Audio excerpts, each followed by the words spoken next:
Hey, so this is a very belated video which I had recorded a couple of months ago of unboxing the MAPPA MUNDI RPG which I received thanks to 3 Sale Studios. Although the box wasn't in a great condition coming from Britain, the inside packaging was really nice. I love the feel of the cover. George, Jeremy and Joel have done a great job with producing this RPG for all of us. Although the corner was kind of roughed up because of the courier, it's still a much better packaging than some of the biggest ttrpg producers. And here we have the book. Oh my god, look at the art.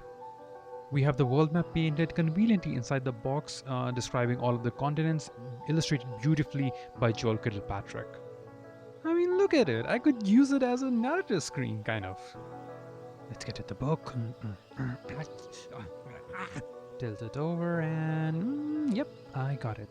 Ooh, it's heavy. Nicely heavy. And there are cards. The hardcover is good and sturdy, and we also have tarot-sized cards. Oh my god, look how neat they are.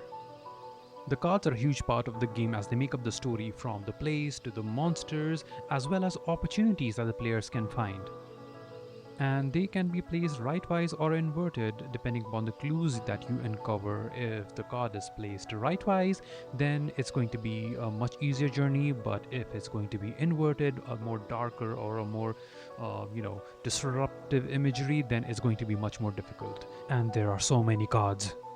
Now let's actually open the book and see what's inside, and oh my god, the full illustration is so beautiful. It's the alternate Earth that we see, the lands of Irasu. Now, it only covers North Africa, Europe, Arabs and Asia, but I hope we get more soon. So we have Barbatia, we have Zomang, we have Garugoma, we have Tehakim, Eshamet, obviously all alternate names because it's not the same Earth. As we turn the page, we see what the core of the book is about, the description of the monster. And I'm really glad for this inclusion because it's not about othering them. And we get to the layout and it's nothing too out of the ordinary, which is good. I just would have liked a bit more contrast between the words and the pages, but I can live with it. There is also lore right from the get-go, which also feels like a thesis statement for the game itself. And no D20, that's bold. Okay, sure, let's get on with it.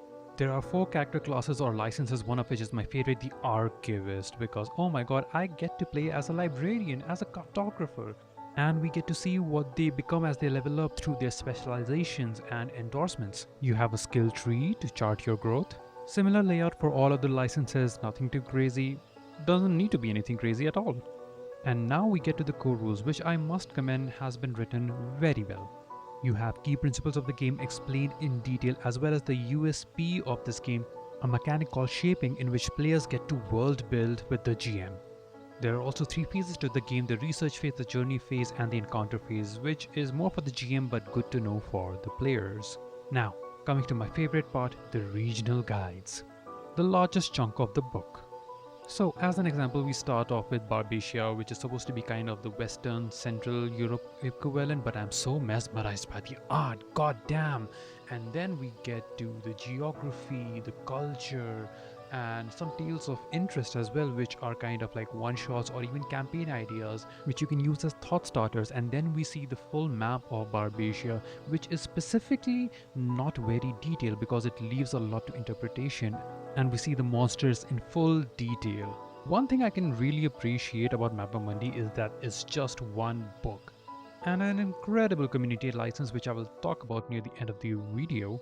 But let me show my baby Garugoma, which is based on the Indian subcontinent, basically India, Pakistan, Bangladesh and the surrounding areas.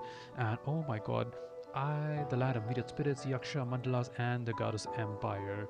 I have played a couple of one-shots in this, and let me tell you, it's beautiful. The map is really well done, considering it's supposed to be the Indian subcontinent but not really, so they've done really well to make the difference somehow.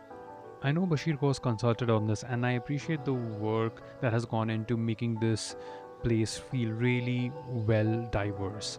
And I love the Airavata and the kind of illustration that they have made for this. Joel has done such a fantastic job. And hey, look, it's a dolphin. Now let's come to the card diary, which is dealing with all of these tarot-sized cards. and there are so many of them. The GM kind of builds a deck of cards as the players uncover clues in the research phase. There are prosaic descriptions of the environment cards as well as regional inspirations depending upon the region or you're playing the session in. Barbatia's forest is going to be different from Domolov, and there are some places not described that leaves room to make it your own. There are also creature and opportunity cards that you can put in the deck. The creatures here are not really like monsters, and opportunities are just what they sound like. They are opportunities which you get as you uncover certain details of the world. We penultimately end with a pronunciation guide, which is a bare minimum of any fantasy book. I don't know if it's paid attention to by people or not, but to me it's really important because I hate when I mispronounce things or names or places.